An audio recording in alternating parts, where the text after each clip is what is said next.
তারপরে আছে যে শারীরিকভাবে বিশেষ চাহিদা সম্পন্ন ব্যক্তিবর্গের ব্যবহারের জন্য যে আমদানিকৃত 15টা পণ্যের যে অ্যাডভান্স ইনকাম ট্যাক্স, সেটা 2% থেকে 1% কমানো হয়েছে।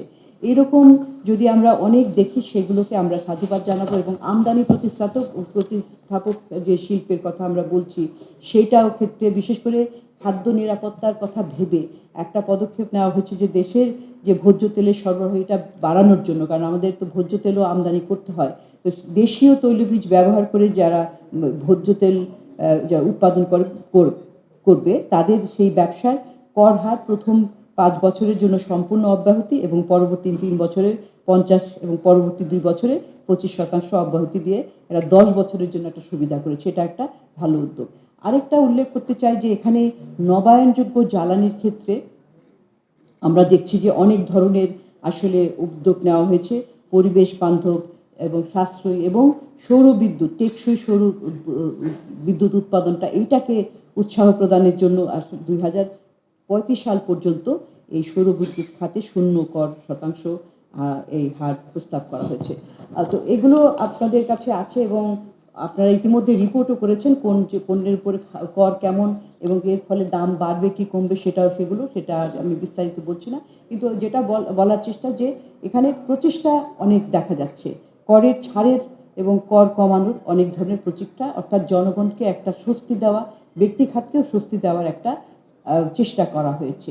যদি আমরা খাতওয়ারি যাই, দু একটা গুরুত্বপূর্ণ খাতে স্বাস্থ্যের কথা খুব সংক্ষেপে বলি যে সেখানে আমরা দেখছি যে বাজেটের শেয়ার হিসাবে এখানেও কিন্তু এখানে বরাদ্দ বাড়ানো হয়েছে, এবং এই অ্যালোকেশনটা যে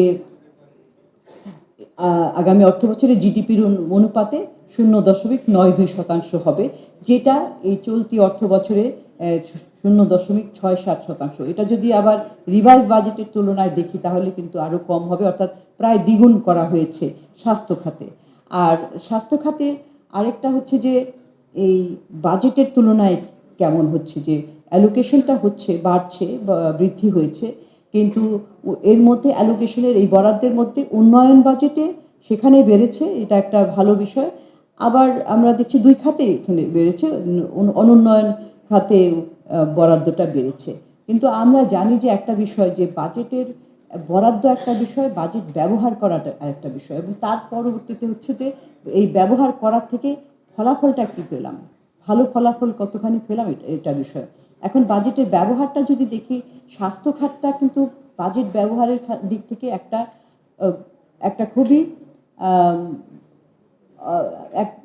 ইনএফিশিয়েন্ট বলা যায়, যে অদক্ষ একটা খাত বা মন্ত্রণালয়, তারা কিন্তু সবচাইতে কম পারফর্ম করে, এবং যার জন্য তারা বরাদ্দ যেটা দেওয়া হয় ব্যবহার করতে পারে না, সেই অনুযায়ী পরবর্তী অর্থ বছরের জন্য বরাদ্দ কম দেওয়া হয়, এরকম একটা সাইকেল চক্র চলছিল। তো এইবারে দেখলাম যে এখানে বাড়ানো হয়েছে, সেটা একটা ভালো বিষয়। তো বাস্তবায়নটার উপরে জোর দেওয়া। আরেকটা বিষয় যে পৃথিবীর বিভিন্ন দেশে এবং বিভিন্ন গবেষণায় দেখা গেছে যে আপনি যদি শুধুমাত্র বরাদ্দ বাড়ান তাহলেই যে ফলাফল ভালো হবে সেটা না, এই বরাদ্দটা যথাযথভাবে জবাবদিহিতার সাথে, মনিটরিংয়ের সাথে পুঙ্খানুপুঙ্খভাবে ব্যবহার হচ্ছে কিনা সেটাই হচ্ছে মূল বিষয়, এবং তখনই আমরা আসল সেবাটা কিংবা আসল ফলাফলটা পাবো, জেনুইন ফলাফলটা। আর এখানে আমি যেটা আপনাদের প্রেজেন্টেশনে আছে, অনেক তুলনা করেছি অন্যান্য দেশের তুলনায় আমরা কোথায় আছি। আমাদের দেশে যে আউট অফ পকেট এক্সপেন্ডিচার, নিজের খরচটাই বেশি হয়, সেটা আমরা দেখেছি।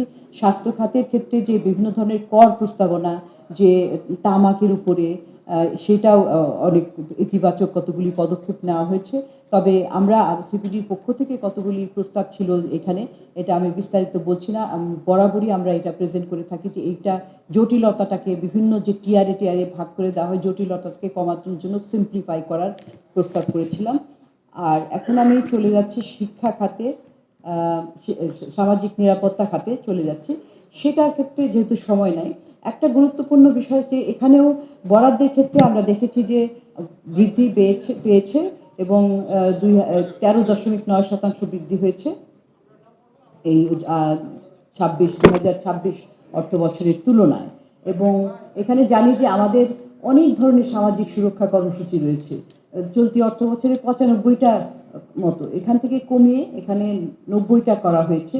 কিন্তু একটা জিনিস যে আপনারা জানেন যে বর্তমান সরকারের যে নির্বাচনী ইশতেহার, সেখানে কিন্তু খুব গুরুত্বপূর্ণভাবেই এই সামাজিক খাতটাকে তুলে ধরা হয়েছে এবং সেখানে তাদের যে একটা যে প্রস্তাবনা এবং যেটা কিনা তাদের সিগনেচার প্রকল্প, অর্থাৎ কিনা সেটা ফ্যামিলি কার্ড। এই ফ্যামিলি কার্ডের সেটা বাজেটের আগেই এটার প্রচলন শুরু হয়েছে, এটার কার্যক্রম শুরু হয়েছে এবং এখন সেখানে আমরা দেখেছি যে ইতিমধ্যে যে পাইলট বেসিসে যেই এটা শুরু হয়েছে, পাইলট বেসিসে যাদেরকে দেওয়া হয়েছে 70,759 জন উপকারভোগী এটার সুবিধা পেয়েছেন এবং অনেকগুলো প্রায় 44টা জেলায় এবং 55টা উপজেলায় সেটা করা হয়েছে। তো এখন এই যে এই 2027 অর্থ বছরে 41 লাখ বেনিফিশিয়ারি উপকারভোগীকে এই ফ্যামিলি কার্ডটার দেওয়া হবে, তাদের কাছে পৌঁছে যাবে। এটার জন্য দরকার হবে 14,500 কোটি টাকা, যেটা কিনা আমাদের যে মোট যে সামাজিক সুরক্ষার জন্য যে ব্যয়টা সেটার 10% এবং মোট বাজেটের 1.55%। তো এখানে খুবই এটা ইতিবাচক একটা বিষয়, কারণ এখানে যে নারী প্রধান পরিবারগুলোকে, খানাগুলোকে এটার মধ্যে টার্গেট করা হয়েছে, তারাই পাবে এবং যাদের কোনো জমি নাই, ভূমিহীন পরিবার, যারা দিনমজুর, যারা খুব শৌখিন ভালনারেবল পরিবার সেগুলো রয়েছে, তাদের এই লক্ষ্যমাত্রার মধ্যে রয়েছে, তাদেরকে এই কর্মসূচির আওতায় আনা হবে। এটার প্রভাবটা খুবই গুরুত্বপূর্ণ এবং এটা দারিদ্র্য কমাতে সহায়তা করবে।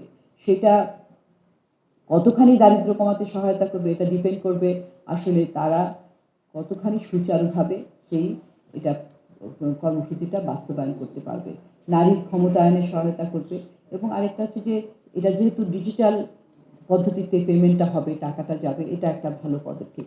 একটা চ্যালেঞ্জ রয়েছে যে আমাদের এই সামাজিক নিরাপত্তা বেষ্টনীর জন্য যে বরাবরই যে একটা চিন্তা যে যারা এই লিস্টের মধ্যে থাকার কথা, উপকারভোগী হওয়ার কথা, যাদের প্রয়োজন এই ধরনের সাহায্য, তারা লিস্টে থাকে না, আবার যাদের প্রয়োজন নাই তারা সেই